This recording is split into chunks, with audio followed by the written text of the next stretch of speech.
E aí, tu vai na clínica de fisioterapia, tem um fisioterapeuta, Para 614 pacientes? um estagiário e, sei lá, 1000 pacientes sentado que vai de timer em timer, o timer do choquinho, que vai pro timer do calorzinho, que vai pro timer do estica e puxa e que vai embora.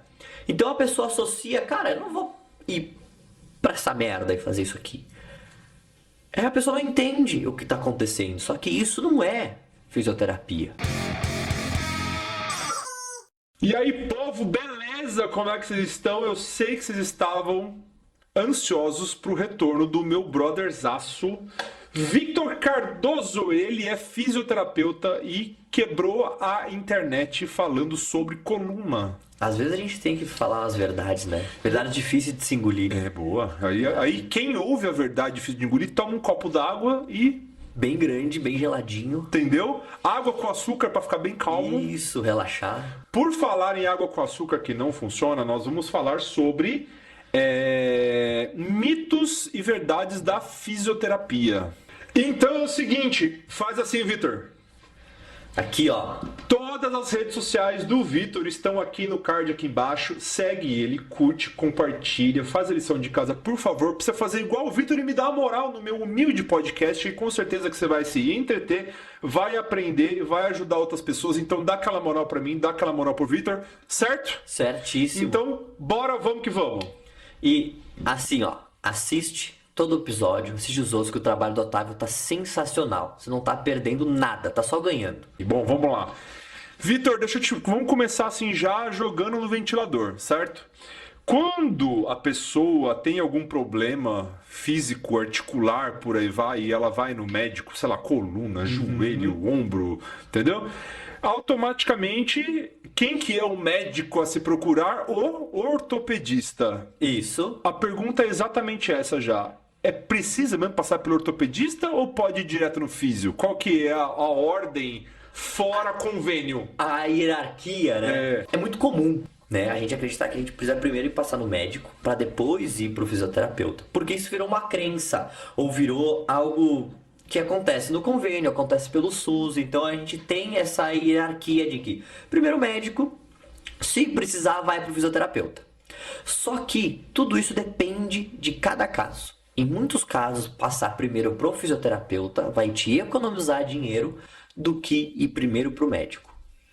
Mas isso vai depender do que aconteceu contigo. Então, por exemplo, tô eu, o Vitor, jogando futebol, ou tô eu, o Vitor, limpando a casa, fazendo alguma coisa, e eu caio, eu tenho um trauma, eu bati. Eu caí, eu bati, eu tive um trauma. Se eu tenho um trauma, eu posso ter fraturado, eu posso ter deslocado algo, eu posso ter feito uma luxação, alguma coisa pode ter acontecido, torcido, né? Então, se acontecer algum trauma, antes de mais nada, vai no médico. Por que vai no médico? Porque daí o médico vai te solicitar um raio-x pelo teu plano de saúde, vai te solicitar algum exame, para ver se não tem nada quebrado, para ver se não tem nada fora do lugar realmente, para ver se não aconteceu nada de mais grave. Nesses casos é mais interessante, primeiro de tudo, passar pelo médico. Por que não pelo fisioterapeuta? Porque hoje em dia, dificilmente os planos de saúde aceitam uma requisição do fisioterapeuta. Logo de cara. Eles deveriam aceitar, mas eles não aceitam. Então, sim, se teve algum trauma, primeiro passa no médico para saber se tem algo grave. Agora, Vitor, acordei com dor. Vitor, tava limpando a casa, travei. Vitor, tava jogando futebol, depois do jogo, tava com dor nas costas. Vitor, acordei com dor, aconteceu alguma coisa que eu tô com um desconforto? Vai primeiro no fisioterapeuta, tá? Porque isso vai te fazer economizar dinheiro. E tempo também, né? E tempo, porque se não é nada grave, se tu for no médico, o médico vai te dar remédio, vai te dar um exame e vai te mandar para fisioterapia. Então tu gastou com o exame, gastou com o médico, gastou com o remédio, que muitas vezes só a consulta com o fisioterapeuta já teria resolvido o teu problema. Então por isso que o fisioterapeuta, ele é um profissional de primeiro contato. Ele tem testes, ele consegue analisar, avaliar, fazer uma anamnese do teu caso para saber o que é mais indicado para ti. Porque se eu faço os meus testes, eu enxergo que tu não precisa, que só com exercício, com mobilizações, com alguma técnica manual, a gente consegue reverter o teu quadro, não precisa nem fazer um exame de imagem. Entende? Então, por isso que o fisioterapeuta, ele é o profissional de primeiro contato. E se o fisioterapeuta vê que tem necessidade de te encaminhar para o médico, de fazer um exame, ele vai indicar para fazer Porque um a exame. pergunta clássica do o que aconteceu com você, todo mundo vai fazer. Seja o médico, o fisioterapeuta, sua mãe, sua avó, seu amigo. Ah, você quebrou o braço, o que aconteceu? Você torceu, o que aconteceu? Então o que aconteceu já é o Meio suficiente caminho andado. para você saber para onde você vai. Identificar, exatamente. E com testes físicos, a gente consegue identificar, mais ou menos, ter uma ideia principal, identificar de onde é que está vindo o problema, qual que é o mecanismo que está causando a dor, o mecanismo que está causando o desconforto e conseguir direcionar para o tratamento mais indicado. Muitas vezes, na maioria das vezes, não tem necessidade de fazer um exame de imagem. Porque, de novo, é natural a nossa coluna ter desgaste. É natural, a partir de certa idade, eu ter uma hernia de disco. Assintomática. Sintomática que é uma hernia de disco que não causa dor. Então é natural acontecer isso. Então, às vezes, fazer um exame de imagem para uma pessoa que tem 40 anos é só para saber que ela tem desgaste, que ela tem hérnia. É só para ver se a água é molhada. Só para ver se a água é molhada. Porque se ela não tem nenhum sintoma clínico e clássico de que tem uma hernia de disco verdadeira, não tem necessidade. E se ela tiver, o tratamento é o mesmo. Então, se eu fizer testes clínicos que essa pessoa tem uma hernia de disco, o tratamento vai ser o mesmo depois de ser feito o exame. Então o exame é sempre para descartar algo mais grave. Então aquela pessoa que tem sinais clínicos de que tem algo muito grave, que não está identificando. Então a gente começa a pensar em alguns casos mais graves, que é uma dor que não passa de jeito nenhum. A pessoa chegou para ti no consultório. Vitor, eu tive febre há pouco tempo atrás, eu tive perda de peso. E eu tô com muita dor nas costas que não passa 24 horas comigo. Então percebe que eu vou tendo alguns sinais que são algo um pouco mais grave e diz, opa, isso aqui precisa para descartar que tem algo grave. Agora, só dor nas costas, a gente consegue identificar com testes, com exame físico, que não tem a necessidade de fazer um exame de imagem e de fazer o raio-x. Ah, raio-x não encontrou nada. Ah, então tá. Então toma esse remédio agora, vai fazer uma ressonância. Ah, encontrou uma hernia de disco. Ah, bom, agora vai para fisioterapia. Poderia simplesmente Direto encurtar o gasto e encurtar o gasto e tempo também. Exatamente. Só se tiver necessidade, fazer aquilo. Tá? Então esse é o principal fator. Então o fisioterapeuta, ele é sim um profissional de primeiro contato. Ele tem a capacidade, a gente estuda justamente para fazer esses testes, né? Para saber diagnosticar isso. E aí entra um ponto muito importante nesse processo todo, que a gente escuta muito, e eu acho que vocês já devem ter falado isso, e já devem ter escutado alguém dizer assim: fisioterapia não funciona. Fisioterapia não resolve. Olha, fui no fisioterapeuta e olha, a fisioterapia foi uma porcaria. Não me ajudou. A questão é, fisioterapia é uma profissão. Então, provavelmente, o fisioterapeuta não soube te avaliar direito. Ou você não teve paciência para fazer. Ou não teve paciência. Mas o problema não é a fisioterapia, porque não é uma profissão que não funciona. Tu não diz que nutrição não funciona. Tu não diz que odontologia não funciona. A medicina não funciona. Tu fala o quê? Esse remédio que eu tomei, ele é ruim. Esse doutor que eu fui, não gostei do atendimento dele. Mas tu não fala que a medicina é ruim. Já com a fisioterapia, as pessoas costumam jogar o quê? Fisioterapia não funciona. Fisioterapia não serve pra nada. Por quê? Porque a gente associa muito fisioterapia como técnica. E técnica de fisioterapia é exercício, mobilização, acupuntura, todas essas, agulhamento a seco, tudo isso aí é técnica. Fisioterapia é uma profissão. Então o que não funciona é a técnica que o fisioterapeuta utilizou. O que não funcionou foi a minha paciência. O que não funcionou fui eu que não fui assíduo no tratamento. Não a profissão em si. O meu ombro é muito zoado. Eu tô com um nódulo no ombro, tudo ferrado. Jiu-jitsu, a gente trocou ideia naquele primeiro episódio lá e, mano... Quer se machucar, faz jiu-jitsu. Isso, é isso, entendeu? E aí o que acontece? A Ana, beijo Ana, minha amiga, parceiraça, fisioterapeuta, falou assim, você precisa fazer fortalecimento pro ombro. Aí eu fui e comprei o elástico. Pra fazer manguito. Pra fazer... Então, beleza. Aí ela veio aqui em casa e me ensinou todos os exercícios pra fazer. Então, olha, eu tava devagar e bababá, e bababá. Só que o que acontece? O tédio, ele vem... Tão grande. O tédio, ele vira e fala assim... Ah, mano, esse exercício aqui, velho... Eu vou ficar com essa punheta mole aqui... Você quer saber? Eu vou malhar. Eu vou malhar. Eu zoei meu cotovelo do lado de Jeito. fora ferrado. Por quê? Eu tava fazendo série. E tipo assim, em vez de fazer o fortalecimento, eu não tava malhando. Eu tava querendo fazer bíceps. Tava querendo fazer tríceps. Eu tava querendo Ai, sentir fudeu. a dor do ácido Pain no gain. lático ali e tal. E eu esqueci que eu tava fazendo fisioterapia em casa com elástico. Com aquela coisinha bem mais tranquila, bem mais suave. Não, eu tava querendo meter o Arnold Schwarzenegger aqui e Exatamente. isso fundiu o meu cotovelo. Aí ela falou assim, e aí, tá fazendo exercício? Eu falei, não, você me passou um exercício que ferrou meu cotovelo. Ela, tava fazendo série de quanto? Eu falei, tava fazendo, sei lá, 3 de 30, 3 de 40, 3 de 60. Qual é a distância do elástico? O elástico tava aqui, eu tava na esquina. Porque eu tava querendo sentir a dor do negócio. Pressão. E eu zoei a articulação. Eu achando que eu tava malhando o músculo. Tava piorando. Ana, desculpa. Aí, ó. Confissões. Confissões. Acontece muito. Aí a gente vira e fala assim: ah, não, fisioterapia não funciona. Não funciona que você é um cabeçudo, que nem eu fui. Exatamente. E a maioria é assim que acontece com a gente. Sabe? É meio que automático isso. Isso acontece muito por culpa do plano de saúde. Acontece muito por culpa Da cultura, da né? cultura, de que, poxa, o médico é hierarquia. Se o médico falou que não pode, se o médico falou, o médico que vai te encaminhar pra fisioterapia, se o médico disse que não, é não. É porque isso que você falou, inconscientemente, intrinsecamente, quando fala de fisioterapia, é apertar bolinha, Choquinho. é apertar não sei o que, é o choquinho não sei o que, papapá. Aí a gente, como a gente quer algo extremamente imediatista e a gente quer logo ir ver o resultado, a gente não dá e tempo do resultado. culturalmente virou uma merda. Porque, querendo ou não, a gente já paga um plano de saúde. A gente espera um tratamento de qualidade pelo plano de saúde. E aí, tu vai na clínica de fisioterapia, tem um fisioterapeuta, Para 614 pacientes, um estagiário e, sei lá, 1000 pacientes sentado que vai de timer em timer, o timer do choquinho, que vai pro timer do calorzinho, que vai pro timer do estica e puxa e que vai embora. Então a pessoa associa, cara, eu não vou ir pra essa merda e fazer isso aqui.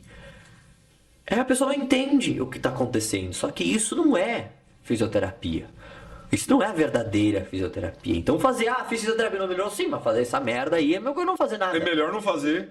Se eu não tivesse feito ela veio aqui em casa, ela passou o exercício bonitinho. Ela falou assim, ó, não é pra você ir, ó, a distância tá muito longa. Assim você vai forçar. Ela me falou isso. Eu falei, mano, aqui é... Respeita a minha história. Para, mano. Aqui Como é que é? Esse irmão desse. Esse irmão desse, respeita a minha história, eu vou fazer esse... se liga que como que é? O Manguito, que Manguito que é? O Manguito é o caralho. Eu vou aqui puxar... Aí, tá, é isso aí. E aí ferra. Ferrou mesmo. E a gente acaba se ferrando. Então, assim, é todo um processo que ele é cultural, é tudo que acontece que joga pra gente não querer fazer. Porque a maioria das pessoas que fizeram fisioterapia por convênio não gostam. Dificilmente tu encontra alguém que faz fisioterapia por convênio e diz, nossa, adorei. Quero de novo, não, porque a pessoa vai lá... Eu não falo nem do convênio. Eu acho que, assim, o ato de vou ter que fazer fisioterapia meio que... é que é uma merda. Não, eu sei, só que isso daí não é passado culturalmente como algo necessário. Ao contrário, é algo que você precisa fazer, mas não é algo tipo assim, ai que saco, eu vou ter que ir lá apertar a bolinha ou fazer um exercíciozinho. Você fica de saco cheio, você fala, caralho, eu tenho que fazer 10 sessões dessa merda, eu tenho que fazer 10 não sei o quê, não tenho paciência não. Aí você simplesmente deixa a vida me levar e a gente tá indo. Mas aí entra aquela frase, o Joel J, ele fala, acho que o Joel J que fala isso, que é, cara, não fazer é difícil, mas fazer também é difícil. Escolhe o teu difícil. É ficar com dor ou é passar tédio? O que é pior pra ti? Ficar com dor ou passar tédio? Pra mim, passar tédio é pior. Então tá, tu ficar com dor. Porque é o seguinte, eu não recomendo você fazer errado. Porque fazer errado, é molinho, eu vou fazer errado. Você vai se lascar do outro jeito ainda. Você vai se quebrar do outro jeito. Outro mito aqui, não sei, né? Perguntas sinceras, né? Já que nós estamos falando de lesão. Aquecimento e alongamento antes do exercício físico, ele previne lesões? Não tem nada a ver uma coisa com a O outra. aquecimento em si, aquecer a articulação, auxilia a prevenir uma lesão. Alongar não previne lesão. Alongar antes disso, antes daquilo, não vai te prevenir uma lesão. Tá. O aquecimento em si... O aquecimento em si, sim, porque o aquecimento tu vai começar a preparar a articulação, vai começar a preparar o músculo, tu vai começar a preparar o corpo para a atividade que tu vai fazer. E isso acaba prevenindo lesões. Diminui o risco, não é que tu não vai ter lesão, mas a chance de tu ter acaba diminuindo. Tá. Agora, alongar, não. O alongamento ele não vai prevenir uma lesão. E dá ruim ou não? Indiferente. Tanto faz. É. O alongamento ele é bom pra quê? O que se fala muito? Que alongar antes de fazer treino de força não é bom. Por quê? Eu quero estressar vamos supor, eu quero treinar peitoral. Eu quero estressar esse músculo. O alongamento ele tem a tendência de relaxar. Então se eu quero estressar o músculo, por que eu vou relaxar ele antes? Entendi. Então dizem, né? Os estudos hoje em dia se mostram, a gente enxerga que o alongamento ele não é bom para isso. Em contrapartida, não se tem tanta evidência assim que o alongamento ele é bom para alguma coisa. Tan, dan, dan. Pegou? Eu sempre soube. Sabe? Alongar é coisa de faixa branca, alongar nada, não. Essa Foda-se. parada de esticar o braço e ficar ali contando até 30. Pegar na ponta do pé. Caramba, velho. Quem se alonga, quem não se alonga, quem faz e não faz, não muda.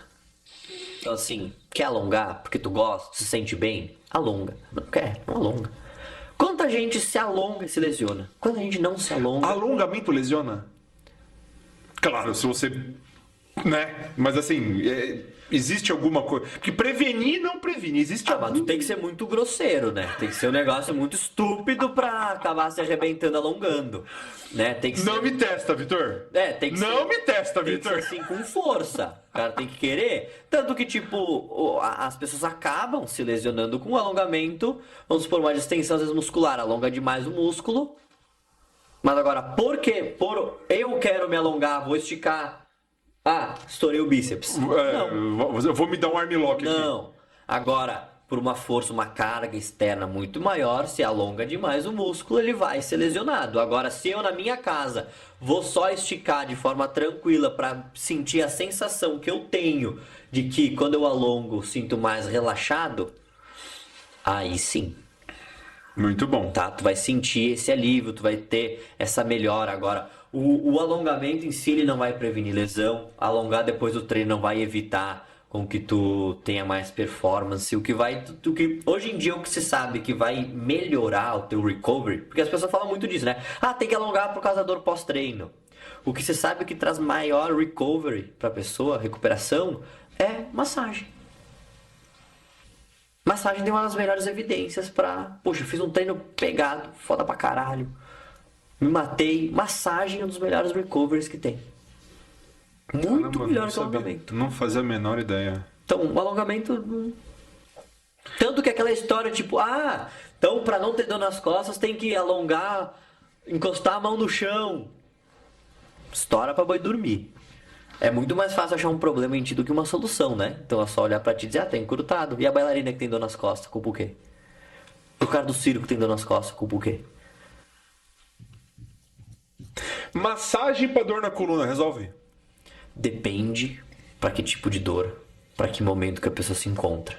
Entende? Então é aquela história. Aquilo que a gente falou no primeiro episódio. Qual o tipo de dor que é e por que tá doendo? Exatamente. Então, poxa, eu tenho uma pessoa a longo prazo, ela não vai ser o melhor tratamento. A curto prazo, ela vai te ajudar a relaxar a musculatura.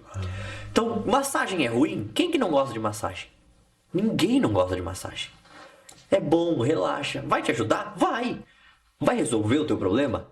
Não vai. Não. Quando tu compara massagem com exercício durante 6 meses, quem faz exercício tem um resultado melhor do que quem faz massagem. Falando de massagem, o que a gente tem? A gente falou um pouco lá no primeiro episódio, mas das tais das pomadas, da canela de véio. Sim, toda da assim. pomada. Como é que você falou? Pomada Pomada anjo. Anjo. Aí, a galera do sul, pomada anjo não vira. Pomada. Porque assim, eu tenho uma crença minha que nenhuma pomada funciona. Nem as dermatológicas, tá? Porque eu sou tão hipocondríaco que se não for via oral, pomada Não vai. resolve. Eu preciso todo desse efeito placebo. Tipo assim, a pomada de cataflã. O que você tem pra dizer a respeito? Esse tipo de pomada, essas técnicas dessa maneira, elas vão trazer um benefício pra ti no relaxamento da musculatura. Mas desinflama? Não. A pomada cataflã não desinflama. Vai ter o componente anti-inflamatório ali, vai agir naquela região. O músculo está inflamado, o músculo tá acontecendo um processo inflamatório, vai ajudar ali. Mas o que está causando a inflamação no músculo não está sendo tratado. O mecanismo por trás. Então, por exemplo, sou uma pessoa que eu sou muito estressada, eu passo muito tempo sentado, não faço exercício. O que acontece? A minha musculatura vai tensionando. Aí eu vou lá e passo uma pomada, faço uma massagem, relaxa a musculatura. Nossa, tirou com a mão. No outro dia, tá igual. Por quê? Porque o mecanismo que está causando o teu desconforto não está sendo tratado. Então eu gosto de dar um exemplo que é o seguinte: imagina que eu tô com uma amidalite, tá? Se eu tô com uma amidalite bacteriana, eu tenho que tomar o quê? Antibiótico para matar a bactéria. E normalmente o que o médico acaba dando pra gente? Antibiótico. Anti-inflamatório. Por quê? Porque a bactéria causa uma inflamação. Quando eu tomo anti-inflamatório, a dor não passa? Sim. Pronto. Só que a bactéria tá lá ainda. A bactéria tá lá ainda. Então se eu fizer só um tratamento com anti-inflamatório, eu vou ficar sem dor? Vai. Vai matar a bactéria? Não. Não vai. Então quando a gente pensa em tratamento para dor de desconforto... Por isso que eu sou tão hipocondríaco que eu já tomo azitromicina logo de cara. Por isso que o tratamento para dores, para desconfortos, vamos pensar assim: imagina eu tenho um painel de um carro e acendeu a luzinha. Que furo Tem alguma coisa errada alguma coisa errada. Tu tem duas possibilidades, né? Eu posso ir lá, cortar a luzinha, resolvi o problema. Não tem mais luzinha, o carro tá novo. É aquela parada, né? Meu carro tá fazendo barulho, você faz o quê? Eu aumento o rádio, foda-se. Resolveu. Ou eu posso levar no mecânico e resolver. Então a pomada, só o analgésico, só o anti-inflamatório, ele vai agir o quê? Na consequência daquilo. Eu tenho que agir no que está desencadeando aquilo lá. E isso quando você tá falando de pomadas sérias. Não é? Não é a arnica do não sei o que, não é o... Mas é que tá, essas pomadas sérias, o componente delas é essa arnica, o componente delas Não, tem... eu tô falando das anti-inflamatórias da vida, dos diclofenac pomada, existe? Sim, acho que tem, não sei. Eu não sou muito ligado nessas... Se bobear, tem. Mas o que eu quero dizer é que assim... É porque tem aquelas pomadas que tem aquele cheirinho gostosinho de cânfora, aquela que só aquece, e tem uma que não tem cheiro de nada. E é tipo as anti-inflamatórias da vida. Se eu não me engano, é toda do diclofenaco, se eu não me engano. Pode ser, mas tem um processo acontecendo ali. Tanto que essas que tem, vamos supor, anica, todo a pomada, o remédio, ele vem de um componente natural. Sim. Então primeiro descobriram a planta que tinha esse efeito. E depois que descobrem a planta que tem esse efeito, eles montam o medicamento. Né? Então assim, a maioria dos medicamentos eles são feitos assim. Tem um medicamento que eles encontram a planta, que nem quando a gente pega o opioide, o ópio. Os caras descobriram lá que a cocaína, a droga, tem o tal do ópio. Começou como para uma coisa, depois virou analgésico, e viram que viciava, eles, então não dá mais pra usar isso aí como remédio, né? Mas ela veio da planta, e aí vira o componente. Só que a dose é muito mais cavalar na pomada do que puramente a pomada que a nossa avó, nossa tia lá do interior acaba utilizando. Mas elas têm um componente que ele vai estar agindo, né? Agora, de cabeça, assim, eu não sei o componente, onde é que esse componente ele vai estar agindo de forma específica. Mas tem algo que acaba agindo ali. Tem o efeito placebo envolvido? Tem muito efeito placebo envolvido. Mas ele está acontecendo, né? Então a gente tem que sempre ter em mente que isso vai estar agindo diretamente na consequência do problema. Da mesma maneira que a gente volta ao exemplo da bactéria e do anti-inflamatório. Se eu só tomar anti-inflamatório, a dor vai passar, mas a bactéria vai estar proliferando. Para resolver o problema, eu preciso matar a bactéria, que essa bactéria que está causando a inflamação da minha garganta. Então, na coluna é a mesma coisa. Não é que eu não tenho que usar a pomada, que eu não posso usar ela como uma alternativa para relaxar. Porque, na verdade, essas pomadas que tem cheirinho bom, né, das arnicas da vida aí, das coisas, é aquela coisa, ela aquece, né? Não sei se ela tá aquecendo a pele, ela chega a aquecer no nível muscular ou não? Olha, eu não sei te informar com exatidão, mas acredito que ela vai agir um pouco na musculatura, dependendo da permeabilidade que tem essa pomada. Porque a tendência, o objetivo final dela é acabar relaxando a musculatura. Então eu acredito sim que ela dá essa permeabilidade, passa pela pele e chega até o músculo. A impressão que dá é que, tipo assim, ela deixa a pele quente, aí você fala, não tá mais doendo, deve dar aquela mascarada, dá né? Mascarada. Exato. E olha só que engraçado. Por que varia muito, né? Tudo isso vai depender do tipo de dor que tu apresenta, da característica dessa dor, né? Porque tem estudos que mostram que analgésico para dor de cabeça tem o mesmo efeito que placebo. Dependendo da dor que tu apresenta. Então, se eu tenho uma dor que ela é nociplástica, aquela dor que não tem um componente físico acontecendo, eu vou lá e tomo só um Dorflex, a probabilidade de passar a dor pelo efeito placebo é muito grande. Porque não tem uma nocicepção que é o que ele vai tratar. É engraçado que o ser humano, ele acha que o efeito placebo só funciona nos outros, né? É engraçado que quando você vira e fala assim, fizeram um teste aqui com 50 pessoas, 25 tomaram remédio normal, 25 tomaram placebo, e automaticamente a nossa cabeça já fala assim, olha, tem 25 burros que acreditaram que o negócio é... Só que é a mesma coisa até mesmo para doenças psicossomáticas, ou até para alguma questão emocional. Então você vira e fala assim, eu tive um caso de dependência emocional. Você fala, você ficou dependência emocional porque você é um carente, porque você é isso, porque aquilo outro. Você fala, não, todo mundo passa por isso, todo mundo, você entendeu? Você pode... ignora. Você acha que o outro é burro porque você não faria isso, só que simplesmente você achar que não faria isso, você já está no efeito placebo, né? Nossa, meu Deus do céu. Cara, tô mal. Vou tomar um Dorflex, peraí. Tem um coach que ele fala, é o Jerônimo, se não me engano, ele fala assim, o mundo que eu vejo é o mundo que eu crio. E aí ele dá o exemplo assim, que ele botou os 2 filhos de castigo. A menina começou a chorar. E o menino começou a dar risada. Por quê? A menina chorou porque estava de castigo. E o menino começou a dar risada porque ele já ia ficar no quarto jogando videogame de qualquer jeito. Então o mundo que eu vejo é o mundo que eu crio. Então a pessoa que a gente sabe que as frases que ela diz, tal frase, tal frase, tal frase... A maneira com que ela se comunica contigo, a gente consegue identificar se o efeito placebo ele vai estar agindo nessa pessoa ou não. Um exemplo, tá? Eu tinha um paciente que ele tinha desgaste na coluna, tá? E a dor dele, que ele sentia, era uma dor interna. Ele falava, Vitor, eu tenho uma dor lá dentro. Parece que é lá dentro a minha dor. E aí eu passava exercícios para ele e nada funcionava. Passava exercícios, conversava com ele, passava exercício, ele alivia, mas Vitor, sempre volta, até que eu vou conversando a fundo com ele, ele pega e me diz assim, Vitor, aqui pra mim é dor lá dentro. O exercício resolve desgaste? Então olha só, na cabeça dele, o exercício não ia resolver um desgaste. Então era impossível melhorar até ele entender que, cara, desgaste é natural. Conforme vai fazendo exercício, a musculatura... O fortalecimento vai te ajudar. Mas o desgaste não vai mudar. Mas a musculatura vai começar a sustentar melhor, vai começar a fortalecer ligamento, a articulação não vai ficar sobrecarregada. E como consequência disso, a dor começa a diminuir.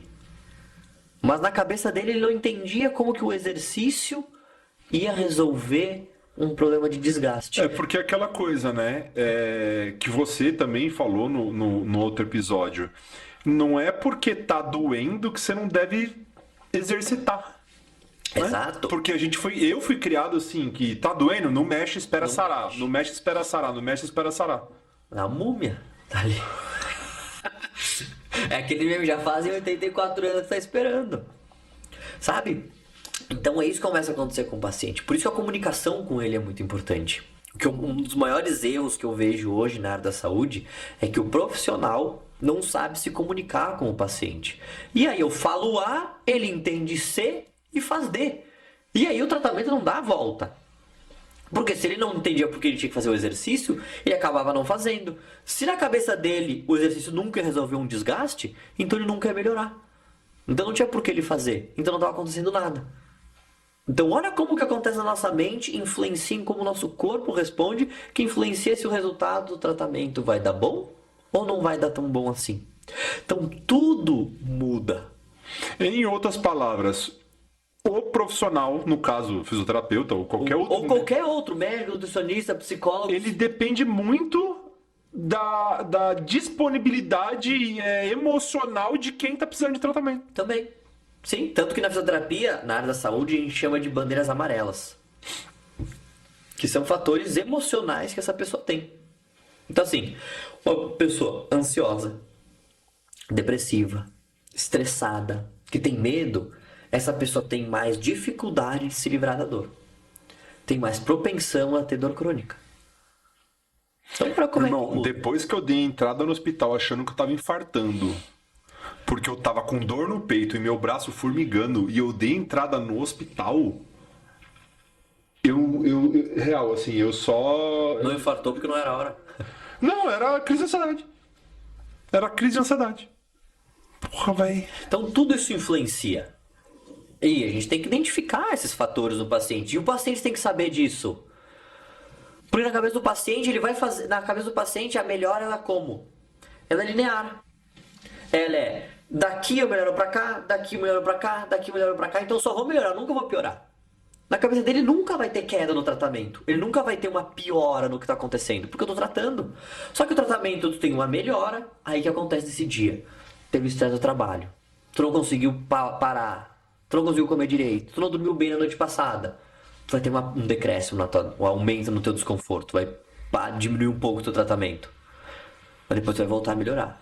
Aí vai piorar. Que eu acredito que seja igual com tratamento de ansiedade, por exemplo. A pessoa não é só, nossa, eu tenho transtorno de ansiedade, tô tendo um ataque de pânico, alguma coisa. Não é só, nossa, nunca mais tive e comecei tratamento. Não. Ao longo do processo, tu vai tendo outros, só que tu vai lidando melhor com eles. Eles não são tão intensos como eles eram antes. São poucas as coisas na nossa vida, no geral, que acontecem de uma hora para noite, do nada. Plá, Exato. do nada. É sempre algo que já vem vindo. Emocional, então, vixe, meu Deus do céu. Cara, Uma coisa mas a absurda. coluna também é um processo. Porque a pessoa ela vai passando, ela começa a ter dor só no final do trabalho.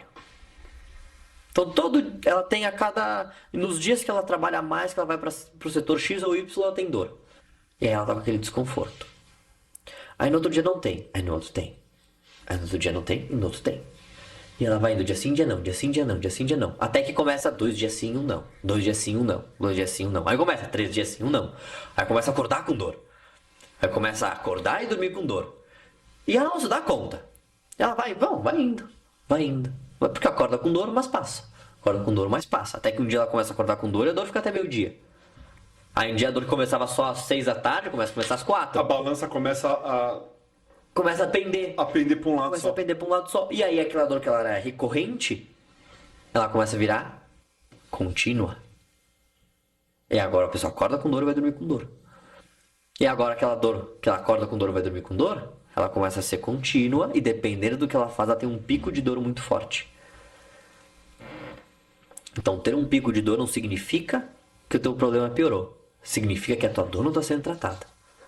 Porque é natural com que isso aconteça, porque dor crônica é uma doença.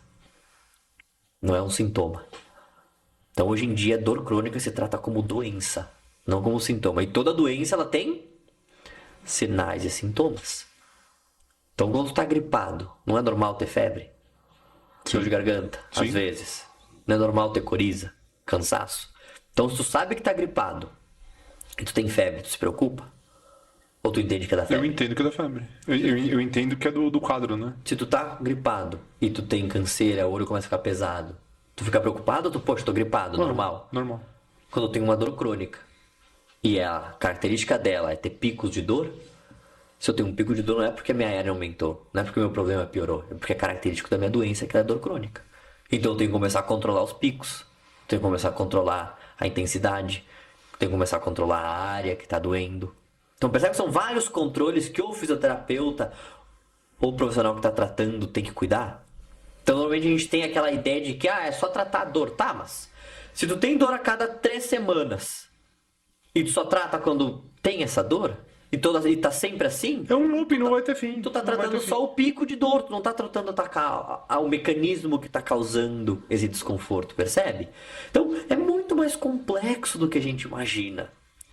Claro, isso é o que o profissional tem que saber. O terapeuta, o paciente tem que entender o quê? Que não é porque eu tenho um pico de dor que aumentou. Porque concorda comigo, se tu teve uma crise hoje, amanhã ela não tem que passar.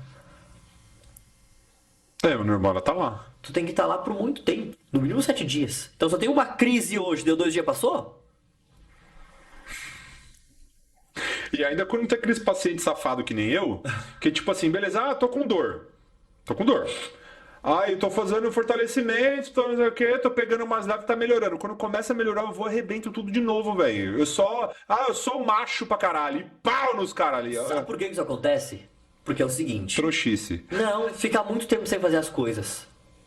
Então o que acontece é a pessoa que tem normalmente. Qual que é eu enxergo isso, né? Se eu estiver errado, vocês que têm dor me corrijam, né? Mas o que normalmente acontece na mente daquele paciente que tem dor? Cara, ele tem dor e ele parou de, sei lá, a senhorinha parou de varrer a casa, limpar a casa durante 3 meses.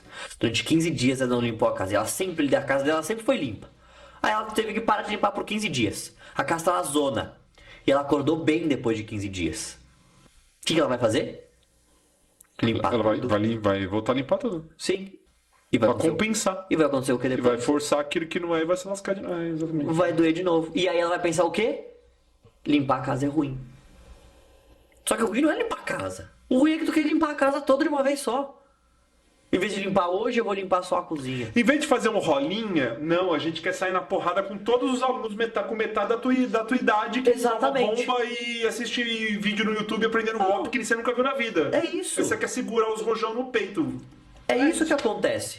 Então, Burrice. o problema não é a atividade. É que tu vai fazer algo que tu não tá preparado ainda. E aí vai dar merda.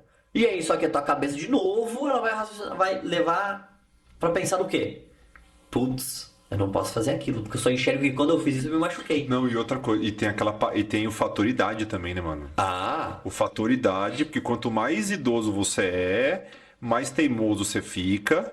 E é o seguinte, a cabeça, a nossa cabeça, a cabeça não envelhece. Envelhece assim, eu não aguento mais ir 4 horas, não aguento mais voltar 4 horas da manhã pra casa, não aguento, entendeu? Mas sair na porrada com os caras lá no jiu-jitsu, eu aguento, pode vir que eu aguento. Então assim, o corpo, a gente é difícil a gente... arrego. É difícil a gente aceitar que o nosso corpo não... Não aguenta. É isso. aguenta. Eu tava falando com uma paciente sobre isso, né? A gente já tava comentando antes que a gente se machuca porque a nossa mente não envelhece na mesma velocidade que o nosso corpo. Então o nosso corpo já envelheceu muito. Mas a nossa cabeça, cara, eu tenho 28. Na minha cabeça, às vezes quando eu vou sair, parece que eu tenho 17. Eu digo, cara, azar. Tô novo. Tô 100% a 0 bala. Vou jogar bola, vou não sei o que. Cara, só que não é assim. Eu vi um meme esses dias. Eu dei muita risada. Dei risada assim, né? Identifiquei. Identifiquei. Tinha uma mina, tipo, muito gostosa passando assim. E uns velhos olhando pra mina. Olhando pra mina. Aí o cara cutuca o outro e fica assim: você tem noção que aquele velho ali tá achando que ele dá conta? E na cabeça do velho, o velho tá assim, ó. Nossa, não, que É nada. hoje. É 2 pedaladas, cai a corrente da bicicleta, aquela porra lá. É 2 garfadas, acabou o Masterchef. Na cabeça dele, ele acha que dá conta. É isso. É isso. E a gente é assim. E a nossa cabeça tá a milhão e o nosso corpo não tá a milhão. Então a mente tem que acompanhar o corpo nesses momentos. E é muito comum isso acontecer. Nesse momento, a mente tem que falar assim: ô, velho, Segura as pontas aí. você não vai dar conta, velho. Você não vai ter chance. Olha pra baixo. Mas é isso. É isso que acaba acontecendo. Sabe o que eu ia te falar? Eu sou tão hipocondríaco, eu sou tão bonzão, eu sou tão doutor de tudo, que eu comprei uma máquina de choquinho. Boa. Eu paguei 700 conto numa máquina top de choquinho, porque é o seguinte, eu não vou mais, eu fico sempre com dor, então agora eu Mas fazer em casa. vou fazer em casa porque eu sou bonzão. sou bonzão. E eu comprei a porra da máquina de choquinho. Só que eu jurava que a máquina de choquinho ajudava a desinflamar. Não. Isso não, mas ela ajuda. Então, é isso que eu ia te perguntar. O que a máquina de choquinho faz? A máquina de choquinho, ela tem duas funções, basicamente. Uma, aliviador, por dois mecanismos. Né? Quer dizer, ela tem uma função que é aliviador e tem dois mecanismos que acabam aliviando a dor. Ela não é anti-inflamatória. Mas o que acontece? Tanto que ela é uma ferramenta que a gente consegue utilizar para atender pacientes à distância. Né? Então, sei lá, como eu atendo pacientes online, se o paciente ele tem condições e para o caso dele é indicado, indica comprar a máquina, né? O TENS, ou o TENS, ou o Infra... É que às vezes tem várias, né? A minha tem TENS e FES, não sei o quê. Isso, é que o FES ele vai ser para contração muscular, o TENS ele tem uma frequência mais analgésica, Tá. né? O interferencial também vai agir de uma maneira mais analgésica, mas assim, tem o TENS para ajudar a aliviar a dor. O que ele vai agir?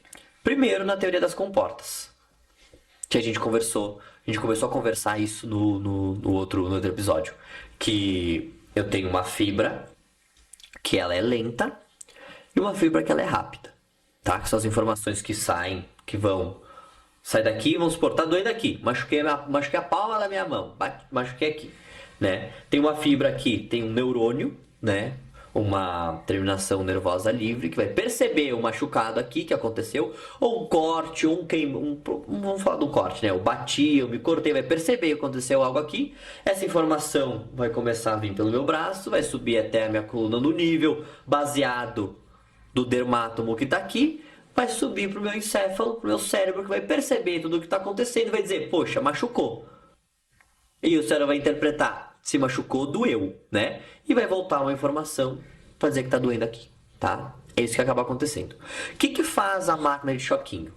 Como eu tenho uma fibra aqui, um neurônio que percebe dor, eu também tenho um neurônio que percebe tato, que percebe o toque, que tem outras sensações que ele entende, calor, frio. O choquinho vai agir na via de tato. Então eu boto o choquinho ali, o TENS, a corrente elétrica é uma via mais rápida que a da dor. A da dor ela é mais lenta. O choquinho ela é mais rápida. Então o choquinho vai chegar antes aqui. E como consequência, eu só sinto o choque. Eu não sinto a dor. Só que tem um detalhe. A pessoa ela começa a acostumar com o choquinho. Não acontece contigo? Tu botava ele durante um tempo, mas chegava uma hora que ele parava de fazer efeito. Não aconteceu contigo? Aí a gente pega e dá um grau ali. Aumenta a intensidade. Pra quê? Porque tu começou a se acostumar com esse estímulo. Teu cérebro começou a entender que, poxa, a dor continua vindo, meu filho. Isso aqui não tá resolvendo o problema. E aí, o que o choquinho começa a acontecer? Tu aumenta a intensidade, começa a chegar mais a sensação do choque. Agora acalmou de novo. Então essa é a primeira via que ele atua. Ele tem uma outra via que, como ele é gostoso, ele sobe e o choque ele vai em áreas do nosso sistema nervoso central, do nosso cérebro, que estimulam a produção de analgésicos endógenos, opioides endógenos no nosso corpo. Então, quando eu faço o choquinho, além dele mascarar a dor, ele libera analgésicos endógenos no nosso corpo. Então, traz aquela sensação de bem-estar, traz aquela sensação de ter algo gostoso acontecendo. Então, essas são as vias que o choquinho ele age. Ele age liberando analgésicos endógenos, ele age na teoria das comportas, que vai competir. Então tem uma via, tem uma outra, como se essa aqui chegasse sempre mais rápido, então a outra não é percebida. Então é como um elevador. Vai subindo no elevador, chega muito mais. Só que essa aqui está acumulando. Está sempre acumulando. E essa aí a outra começa a acomodar, a acostumar. Por isso que tem que aumentar a dose, para chegar mais. Ou tu muda a frequência, ou tu faz alguma alteração naquilo para chegar mais informação. E deixa eu te fazer uma pergunta. É possível, tipo assim, a má utilização do choquinho? Porque você pega lá, tem várias coisas. Você pega a máquina de choquinho, tem vários canais, várias coisas, várias frequências. Eu consigo me lesionar se eu usar errado? Se eu der muito choque, se eu usar uma frequência que não é pra usar, existe uma lesão, eu vou me machucar? Depende da intensidade que tu colocar, depende do tipo de choque. Então se tu usar o FES, que ele é utilizado para contração muscular, tu vai contrair a fibra. Então tu pode acabar machucando. Então tem que cuidar quanto a isso. Agora o TENS, que é só a formiguinha, né? Que o pessoal diz, uma formiguinha passando, esse não. Né? Então, cuidado é com o fez, com a corrente russa, que são essas correntes que pode acabar contraindo muito. E se tu tem uma lesão aqui e tu estimulou muito a contração daquela região que tu quer relaxar, tu pode acabar piorando a tua sensação ao invés de melhorando ela. Tá? Nesse sentido, sim. Mas agora, o TENS, que é só um choque, nem tanto. Mas se tu errar também a dose que eu digo é a frequência, a amplitude da onda, tu pode acabar estimulando a fibra muscular. E tu não quer estimular a fibra muscular. Então tudo isso tem que ser calculado para Alô, não internet, piorar. eu tô vendendo uma maquininha de choque. Alguém quer comprar, se quiser, eu deixo o modelo aqui embaixo e eu tô vendendo porque eu não vou saber usar isso aí não. Tá? Então tem esses detalhes, tá? Tudo isso tem que ser levado em consideração. Mas de novo, para machucar tem que querer muito. Tem que ser muito burro. Tem que ser muito hipocondríaco. Tu tem que querer se machucar normalmente com isso. Porque assim, poxa, se tu tá fazendo um negócio que tu vê que tá te doendo, tu não vai continuar, né? Tu vai parar. Não me testa. Tô brincando. Eu digo, porque na clínica que eu trabalhava uma vez teve um piá que pegou o laser e botou no olho. Falou, isso aqui pode botar no olho, pá! Mas 17 anos. Tu não imagina que um cara de 17 anos vai fazer isso aí, né? Pelo menos o Tico e Teco, eu achei que tinha mais do que dois que não estavam brigando. E aí? Ah, não deu nada, porque só botou no olho e tirou, né? Mas assim, pode lesionar a retina. Mas assim, nunca duvide da estupidez humana. É. E deixa eu te perguntar. Deixa. E aquele choquinho que deixa o abdômen trincado? Ah, isso aí é só... AB Shaper, bota aí, AB Shaper. Isso aí é só pra história pra boi dormir. É mesmo? Ele vai estimular a fibra muscular, mas não vai criar tônus muscular, não vai queimar. Mas não é a contração, não equivale a não sei quantos abdominal enquanto você dorme? Claro, Enquanto você come lasanha? vale, por isso que não precisa mais de academia. Né? Não precisa de academia, gente, só comprar isso aí.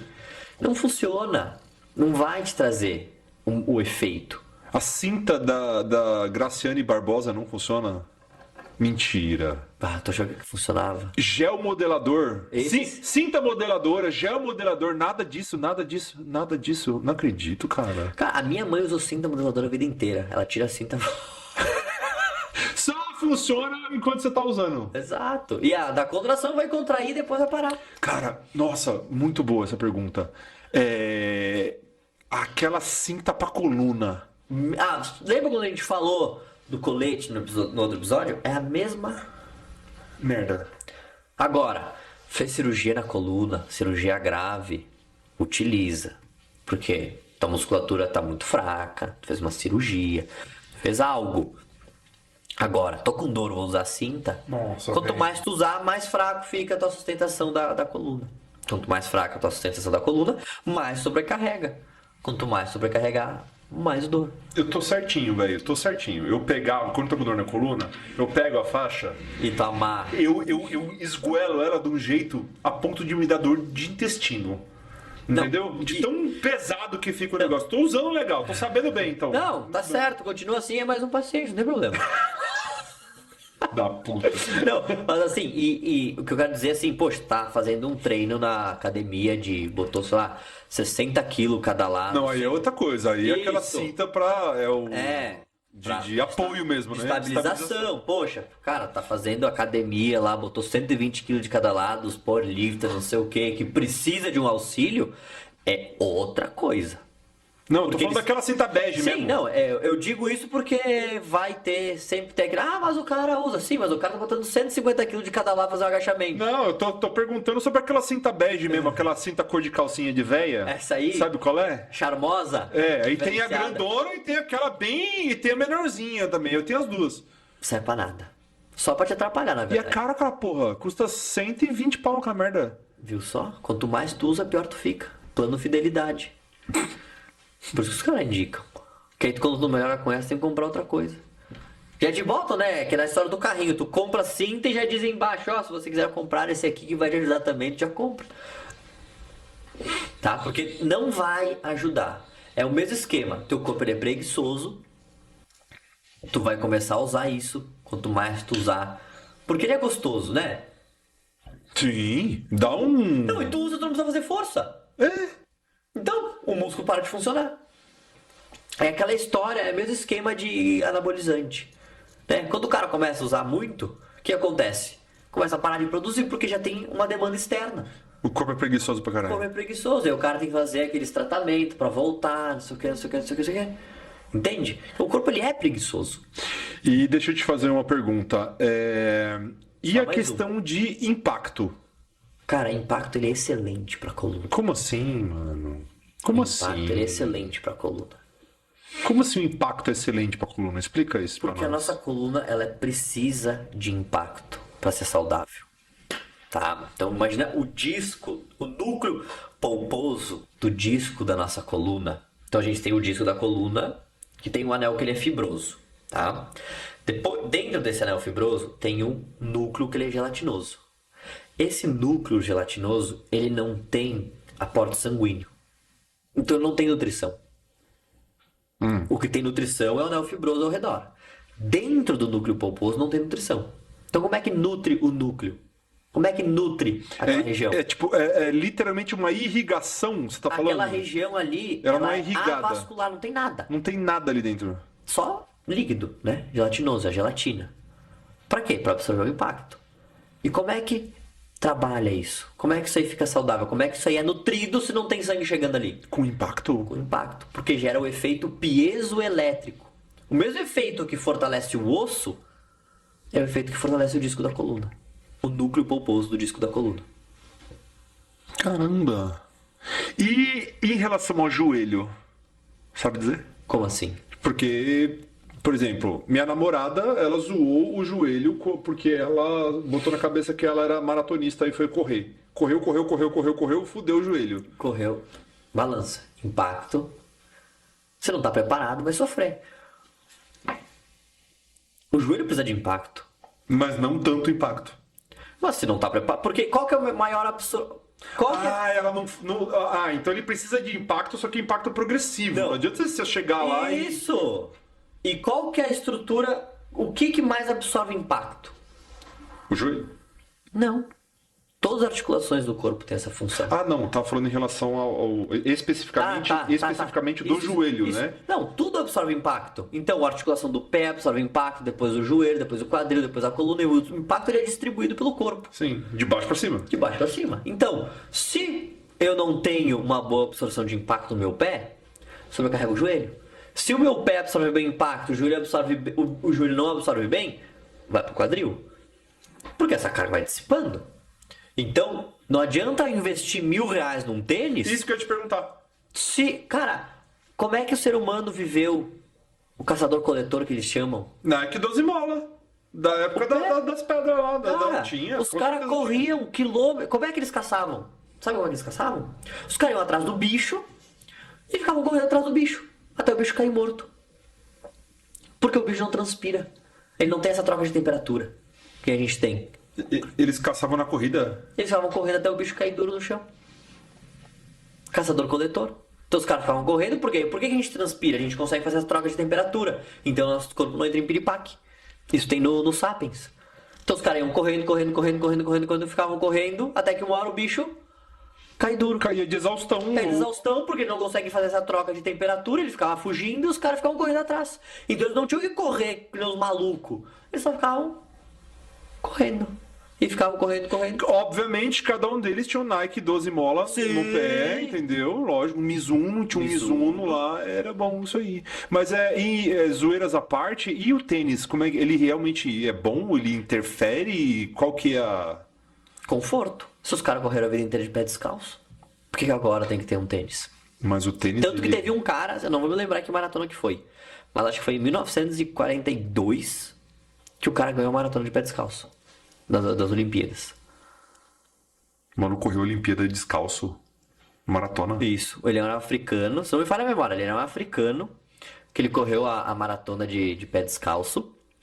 Por causa que parece que o tênis dele estragou, ele tinha um patrocínio e não cabia no pé dele. Tiveram que trocar o tênis, não cabia no pé, ele correu de pé descalço. E ganhou.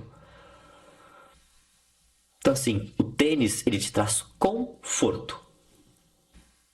Conforto, só isso. Tá, e tem, claro, agora tem os outros tênis, que daí eu não sou especialista mais aprofundado nessa área, mas tem os tênis de fibra de carbono, que eles melhoram a tua impulsão. Tanto que eu tenho um tipo de tênis que ele não pode ser usado em competição, porque ele é como se fosse um doping. Ele te impulsiona mais. É igual aquela roupa de natação de tubarão. Isso aí, que não pode usar porque tu fica na vantagem. Agora... A minha época tinha, se eu não me engano, era um Reebok. Sou velho, né? Sou velho. Na minha época, tinha um tênis que ele vendia o tênis e o armor... Não, antes era o tênis, aí você abria o calcanhar do tênis, aí ele tinha um dispositivo onde você montava o amortecedor do tênis.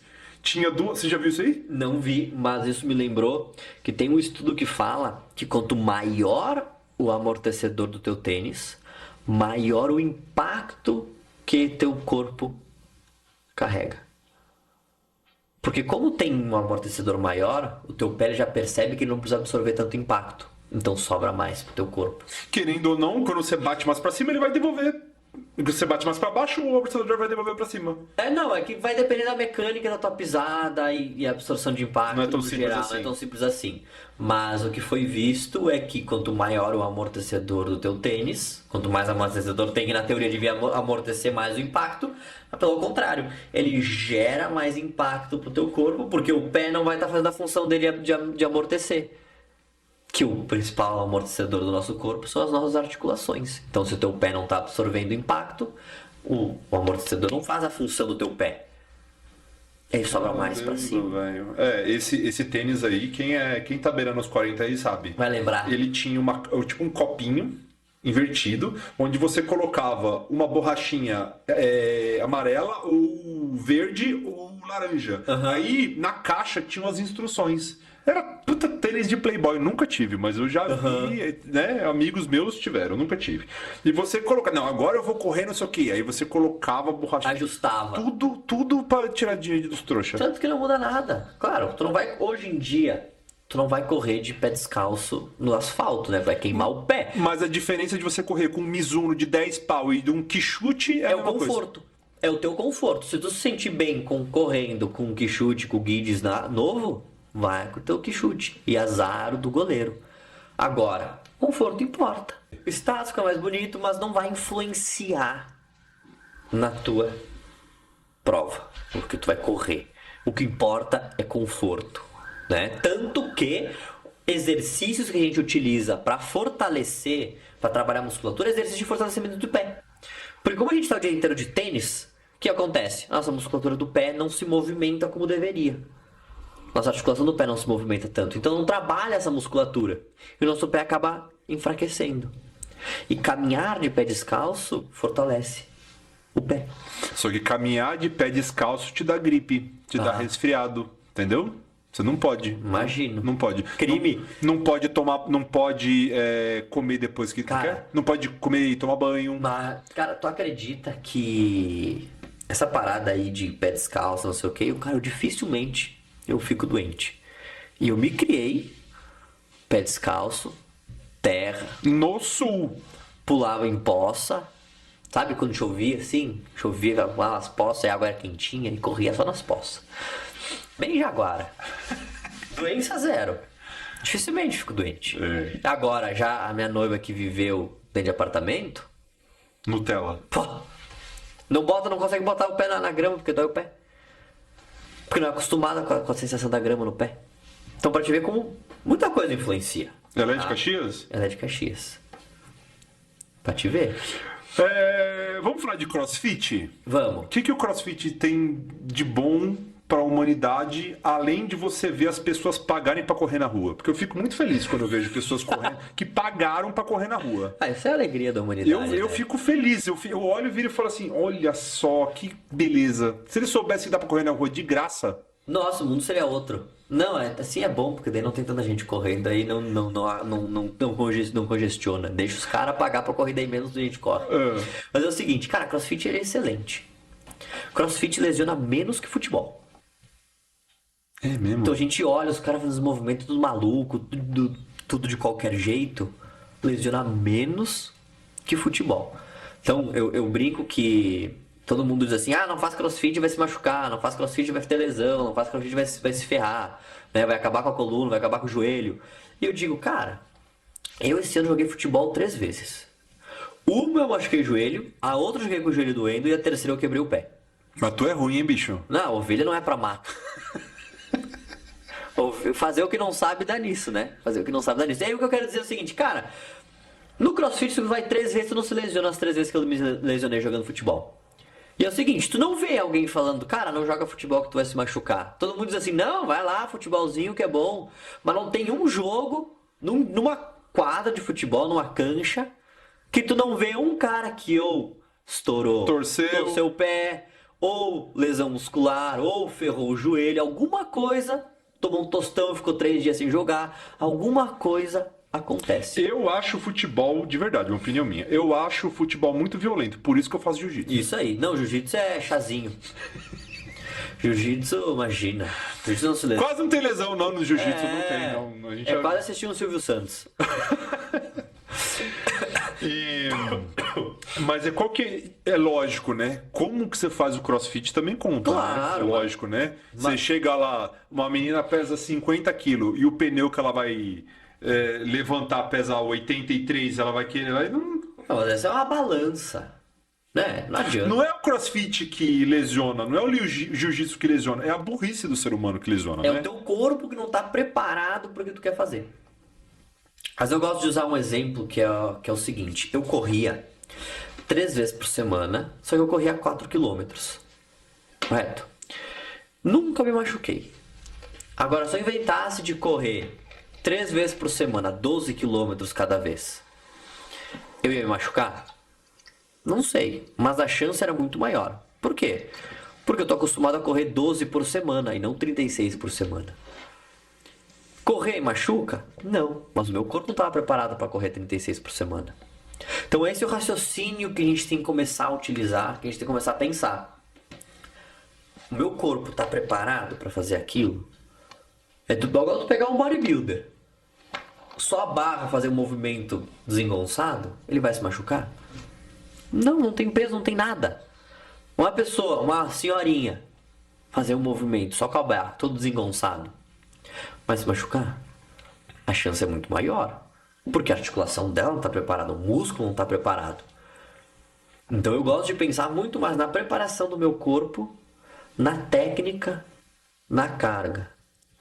E não só a como carga. Está sendo feito, com quanto de peso está sendo feito. Isso aí. Entende? Porque eu tenho que estar preparado para fazer aquilo lá. Eu posso ter a técnica perfeita. Se eu botar muita carga, eu não vou conseguir fazer e vou me machucar igual. Eu posso ter o perfeito. Eu não faço academia faz 3 meses, 4. Posso ter a técnica perfeita. Se eu botar 20 kg no supino para fazer de cada lado, cara, se eu conseguir fazer, eu vou arrebentar meu ombro. Postura errada no exercício lesiona? Depende. Vai sobrecarregar mais aquela região. Você vai senão, sei lá, vai estar. Que nem a galera que eu vejo fazendo rosca direta, que não aguenta aquele peso. Você tá roubando, tá jogando pras costas, tá fazendo alguma coisa assim. A coluna tá preparada para aguentar tudo isso? O ombro tá preparado para aguentar tudo isso? Tá preparado? Não tá. Então vai machucar. Da mesma maneira, se fizer o bíceps corretíssimo, mas botar muito peso, tu vai lesionar o bíceps porque não tá preparado. Então a gente tem que pensar aqui, porque é diferente exercício de movimentos do dia a dia. Isso é muito interessante falar. Porque as pessoas elas enxergam que a musculação ela é igual ao meu dia a dia. Já escutou aquela história de falar que tem que contrair o abdômen para subir escada, tem que contrair o abdômen para não machucar a coluna, tem que viver com o abdômen contraído. Cara, tu não tem que contrair o abdômen o tempo inteiro. Quando tiver que contrair o abdômen, teu abdômen vai contrair. Porque o nosso corpo ele funciona por tarefa. Qual que é o objetivo da musculação? Erguer o peso. Pronto. Teu corpo vai erguer o peso. Como que ele vai erguer? Ele tá nem aí. Ele só vai querer erguer o peso. Correto? Sim. Então ele vai usar todos os músculos que ele conseguir para erguer o peso. Agora, se tu falar, cara, ergue o peso fazendo força no peitoral, contraindo essa musculatura e aquela. Aí é porque o exercício ele é otimizado para aquilo. Da mesma maneira que pegar um copo d'água. Aí você acaba recrutando músculos específicos para você ter o melhor resultado de acordo com naquilo que você tá fazendo. Exatamente. Porque para pegar o copo d'água, eu não tenho que pensar em que músculo eu tô pegando o copo d'água, eu só pego. Nosso corpo ele funciona assim. Então quando vai pra academia sem uma orientação, a pessoa fala assim, agacha. Não tá. Vou agachar. Qual o músculo que está contraindo? O que está acontecendo? A função é o quê? Agachar e levantar. É isso que é para fazer. Agora, quando tu começa a pensar em performance de cara, agacha porque eu quero que tu ganhe glúteo, quadríceps, posterior, trabalhe o core. Aí tu começa a fazer um movimento de uma maneira diferente. Porque senão é só um movimento de sentar e levantar. Não precisa no teu dia a dia contrair glúteo, fazer tudo isso para sentar e levantar. Isso tem que ser feito na musculação. Por quê? Na musculação tu quer focar onde? No músculo e não sobrecarregar tanta articulação. Faz sentido isso? Total. Ou ficou meio confuso? Não, total. Tá. Porque assim, sim, eu entendi por que acontece. Quando você recruta os músculos específicos de acordo com o seu objetivo, você vai ter o resultado ganho, que o tu resultado que você quer. Se você for fazer de qualquer jeito, você pode se Vai ter o machucar. resultado de qualquer jeito. Tem razão. Tá? Então, eu gosto de pensar muito assim. Porque daí eu não terceirizo uma culpa. Eu olho pra mim. Tá? Vamos falar sobre fisioterapia preventiva. Cara, O que dá pra falar sobre isso? Realmente existe, sei lá, eu fazer uma fisioterapia para preparar o meu corpo para um determinado exercício? existe, assim, no nosso conselho, né? A gente tem que fisioterapia é prevenção de lesão. Então a gente pode utilizar fisioterapia como prevenção de algo, auxiliar a evitar um desconforto.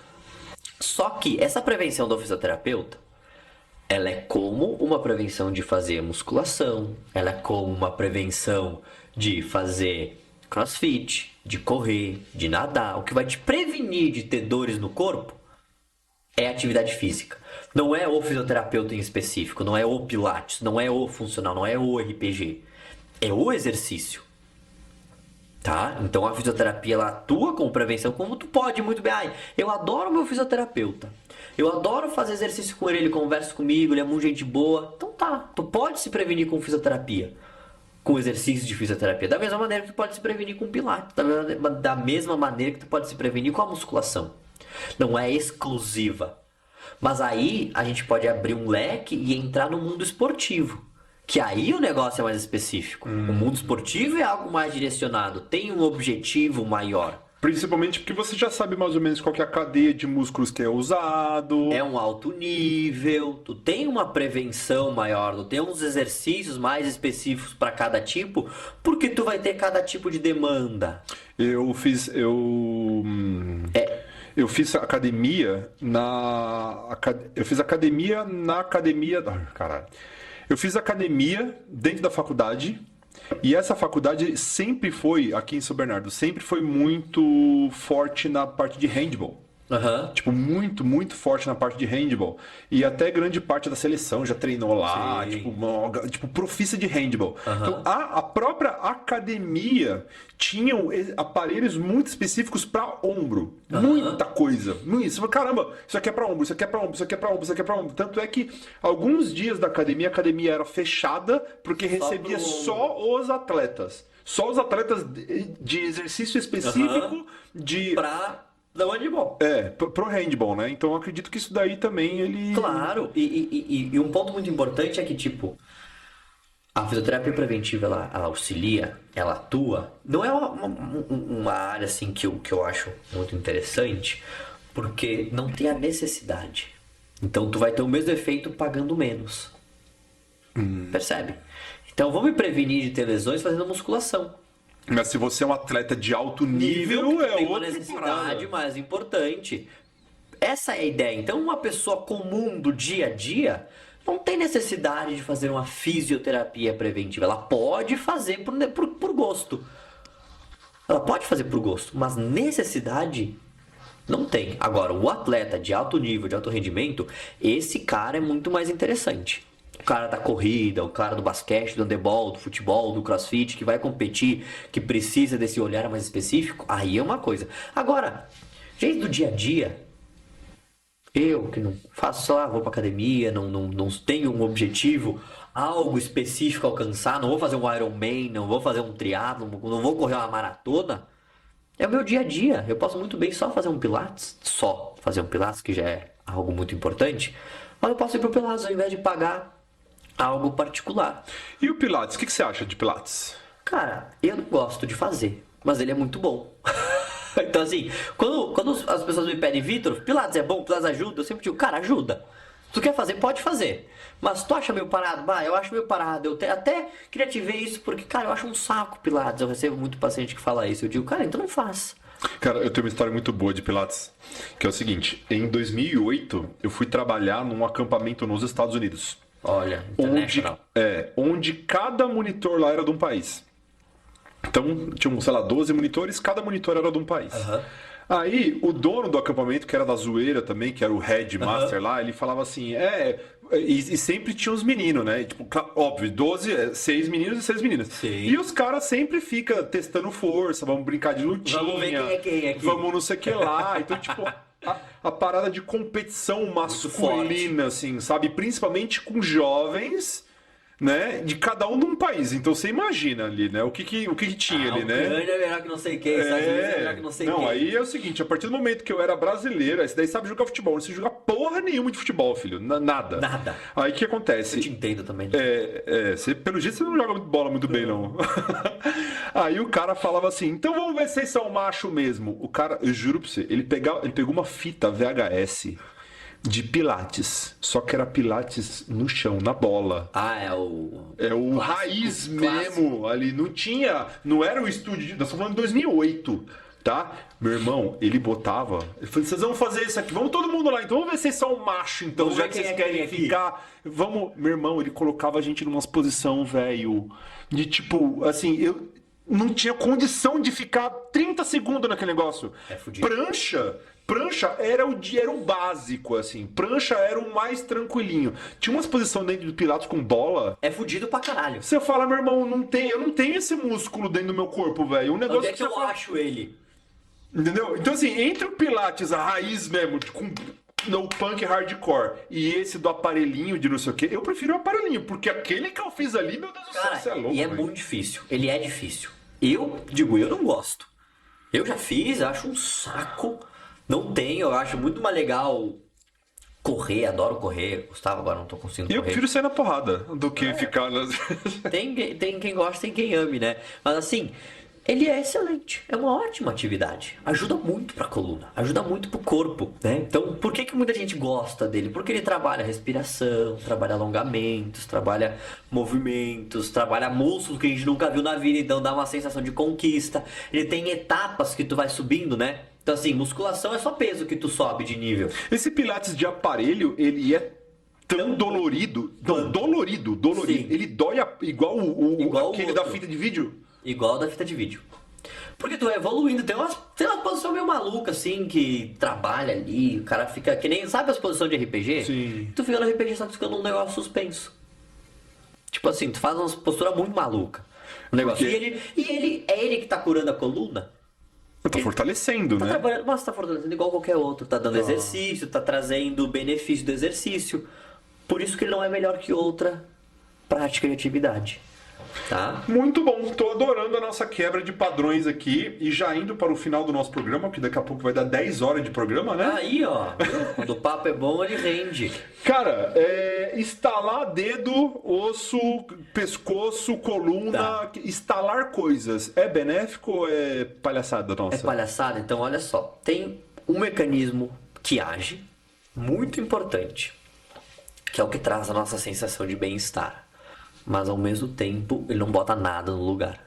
Então, aquela ideia de que, vou estralar minha coluna porque tá fora do lugar, não tá. Tu já torceu o pé? Já. Como é que ficou o pé? É Uma bola? uma bosta. Não ficou inchado? Sim, sim. Então imagina a coluna fora do lugar que tem toda a medula lá dentro. Então não sai do lugar isso aí. Sai com um acidente de carro. Uma pancada pode Não ser- foi feito pra sair do lugar. Não, então quando tu vai dar o estalo, não é que tá botando algo no lugar. É que dentro da nossa articulação, a gente tem bolhas de ar. E quando eu aproximo uma articulação da outra, extrai. Sim. Meu dedo não tava fora do lugar. Não botei no lugar. Tô mexendo igual. Isso daqui é tirando bolha de ar de dentro dos dedos? Isso. Só que o efeito do estalo, ele age no mecanismo neurofisiológico do nosso cérebro que libera analgésicos, libera serotonina e traz a sensação de bem-estar. Caramba, Então não é que velho. tá botando no lugar. Ele tem um mecanismo neurofisiológico que traz uma sensação de bem-estar. Por isso que é tão gostoso. É um ganho secundário E aí ali. tem o efeito placebo de botou no lugar. Tá? Então por isso que as pessoas têm essa necessidade, dá esse gostinho. Nossa, parece que encaixou agora. Mas não tava fora do lugar. Entende? Não caiu fora. Tua coluna não saiu. Não fez isso aqui com a tua coluna. Não fez isso aí. Nossa, Tá? nossa. E o perigo de instalar é dois. Um pro pescoço e o outro pra coluna em geral. O pescoço principal é que a gente tem aqui a artéria vertebral que passa nessa região. E ela passa dentro de um canal, que é para proteger ela. Em algumas pessoas, essa artéria chega a uma região que ela passa por fora. Em algumas pessoas específicas, não é? Em algumas pessoas tem isso, nasceu com isso. Igual tem gente que nasce com o cabelo caracolado, outras pessoas nascem com o cabelo. Outras pessoas perdem o cabelo. A pessoa não tem cabelo. E fica careca. As pessoas, é o calvo, né? Entendi. Então, assim, varia de pessoa para pessoa. Só que, nessas pessoas que passam por fora, quando tu faz o movimento de estralar, tu tá alongando aqui. Pode romper? E tu pode romper a artéria. Tanto que eu fiz um post sobre isso no meu Instagram e eu recebi um comentário de um rapaz, de um cara, de um guri, que ele colocou assim: isso aconteceu comigo em 2007. Em casa, fui selar meu pescoço e tive um AVC. Que isso, cara? Em casa, sozinho, foi fazer o movimento de estalar e raspou. Em outras pessoas, ela pode ter uma lesão já nessa artéria, essa artéria já tá meio fraca. E fazer um movimento brusco vai machucar. Tanto que a gente tem um teste na clínica, que a gente bota a cabeça da pessoa de uma maneira, que a pessoa começa a ficar vesga, começa a dar estrabismo, nistagmo, e aí a gente sabe que essa pessoa tem uma lesão na artéria. Cara, eu vi isso no House. Tem um episódio do House que ele faz bagulho desse. Então a gente sabe que essa pessoa a gente não pode manipular. A questão que fica é: o seu terapeuta, quando vai te manipular, faz esse teste? Essa pergunta leva automaticamente para a quiropraxia, porque é a arte de estralar coisas e então, subir nos outros, e estralar, e coluna, e pá, e pum. isso você tem que prestar atenção. Então assim, toda técnica tem um risco. Então, sabe quando tu passa Sorine, que tem o risco de 0,00001% de chance de ter um derrame cerebral? Ah, é? Ele tem. Mas é 0,001. Eu era viciado nessa encrenca. Eu usava de manhã, noite e dia. Tem esse risco. Só que tá escrito na bula. Tu tem o risco de qualquer remédio que tu toma, tá escrito que tem o risco. A questão é, os terapeutas, eles falam que tu tem esse risco quando ele for instalar teu pescoço? Porque eu garanto que se eu falasse pra ti, ó, Otávio, pra ti, sabe a técnica de instalar? Tem medo? Ah, Vitor, não tenho. Tá, mas ó, essa técnica, ela é bem indicada pro teu caso. Tá? Só que pode ter o risco, ele é mínimo, ele é quase nulo, de ter um AVC. Topa fazer? Tu faria? Não. Pronto. E eu tenho outras técnicas que trazem o mesmo efeito e não precisa instalar. Tá. Sabe? Então o que falta é essa comunicação. Porque todo ano uma pessoa tem um AVC por causa disso. Todo ano. Tá? Quer dizer que instalar é ruim? De modo algum. Tem seu benefício? Tem. Só que não é esse supra-sumo de botar no lugar. E o perigo de se auto-instalar o pescoço sozinho é que a chance disso acontecer aumenta. Se um profissional fazendo já tem a chance, imagina sozinho em casa. E a questão é o seguinte também, quando você pega o hábito de estralar as coisas, principalmente dedos, essas coisas assim, A junta não fica grossa, tá? Não? Não. No Gil fica. Ah, bom, mas daí tu força, mas não é... Instalar dedo não deixa a junta grossa? Não.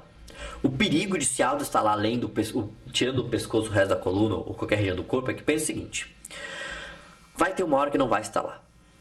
E você vai forçar mais ainda. E vai ter uma hora que tu vai ter a sensação de que, cara, eu só melhoro se instala. Eu só melhoro se instala. E aí tu vai forçar. Aí tu vai forçar. E uma hora vai forçar tanto que vai machucar. E pra machucar é só uma vez. Pra dar merda, só precisa de uma. Pra dar um AVC no pescoço, só vai instalar, não precisa de duas, né?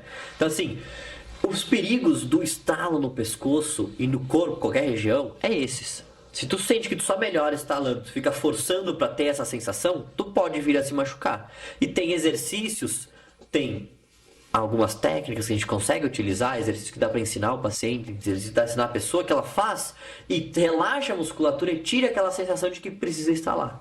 Porque quando eu digo estalar, não é o tipo, olhei pro lado e... É aquela pessoa que faz assim, ó.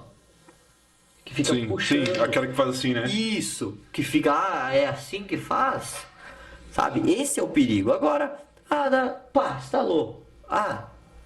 Só botei pro lado, tec. Não, isso não é o perigo. O perigo é forçar.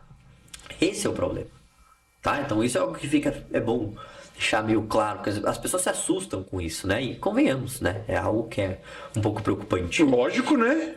Pelo amor de Deus. Povo, vocês gostaram, né? Vocês gostaram? Por favor, diz que sim. Escreve aqui embaixo que vocês gostaram. Vitor faz assim, ó. Pessoal, tudo o que o Vitor tem de disponível na internet tá aqui no card aqui embaixo. Cara, eu só tenho que te agradecer pela moral que você me deu, de verdade. O papo tá tão da hora que, assim, era pra ser 1 hora, já foi 2. Coisa boa. E se largasse, a gente ia ficar por aqui. Ia longe. Certo? Pessoal, muito obrigado por tudo mais uma vez. Otávio, eu já agradeço de coração de novo pelo convite. Muito obrigado. Sempre que quiser, sempre que precisar, sabe que eu vou estar aqui, vou vir de novo. Te agradeço de coração mesmo por abrir esse espaço para eu consiga passar um pouco mais a mensagem da área da fisioterapia, da área da coluna, para conversar com essa galera aí sobre esse assunto, tá? Muito obrigado mesmo de coração. E vamos marcar um churrasco e bom chimarrão. Vou botar um osso pra pingar, uma graxa pra pingar. Vamos lá no Paiol. Vamos lá no Paiol. Vamos lá no Paiol tomar um chimas. O chima não tá mais aqui. Galera, beijo, obrigado, valeu.